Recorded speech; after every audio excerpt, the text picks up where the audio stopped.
మీకు ఆయన AIDS network president గారు ఆయన విక్టిమ్, కానీ నేను ఇంకా హ్యాపీగానే ఉన్నానని చెప్తున్నారు. అంటే అది మనకి కళ్ళకి కనిపిస్తున్నట్టు నిజం. సరే, ఇప్పుడు నాకు ఈ కార్యక్రమం ద్వారా నాకు అర్థమైంది ఏంటంటే అందరికీ అవేర్నెస్ కల్పించాలా. ఆ అవేర్నెస్ అనేది ఎలా ఉండాలంటే మనకు మనం చాటిల్ చేసుకుని తెలుసుకోవాలి.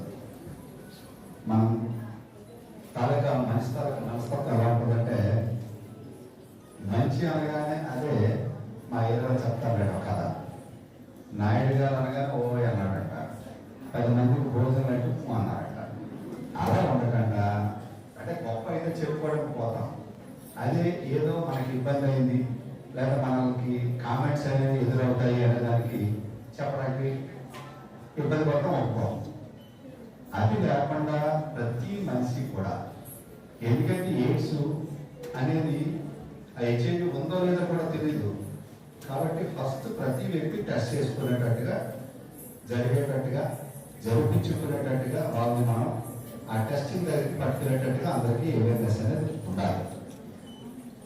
ఎందుకంటే ముందు ఆ రోగం అనేది రాకుండానే నిరోధించేటట్టుగా ప్రొటెక్ట్ చేసేటట్టుగా ప్రొటెక్ట్ చేసుకునేటట్టుగా ఏంటి అవకాశాలు వైద్యశాస్త్రపరంగా ముందువేంటి తీసుకోవాల్సిన జాగ్రత్తలు ఏంటనేవి మన వైద్యులు, ఆ డిపార్ట్మెంట్లో పనిచేస్తున్న వాళ్ళు, వివిధ ఎన్జిఓస్, అలాగే సిహెచ్సిలో, పిహెచ్సిలో, అలాగే బాధ్యత కలిగిన పౌరుడిగా పరిపూర్ణ చైతన్యంతో మానవతావాదిగా సమగ్ర అవగాహనతో తిరుగు పొరుగు వారిని ప్రేమించే బాధ్యతాయుత ప్రవర్తనతో హెచ్ఐవి ఎయిడ్స్ లో అరికట్టడంలో మనస వాచ కర్మణ ముందుంటారని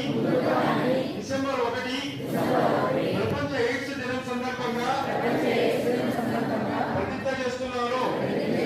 నాతో పాటు నా కుటుంబ సభ్యులకు, తోటి వారికి హెచ్ఐవి ఎయిడ్స్ పట్ల అవగాహన కలిగించి వారిలో చైతన్యం కలిగిస్తానని, హెచ్ఐవి ఎయిడ్స్ వ్యాప్తి నివారణకు నిరంతరం పాటుపడతానని ఆత్మవిశ్వాసంతో స్థిరచిత్తంతో ఈ కార్యక్రమంని వివక్షత లేకుండా మీ అందరి సమక్షంలో ఆత్మసాక్షిగా ప్రతిజ్ఞ చేయించున్నాను. ఎయిడ్స్ లేని ప్రపంచం అంటే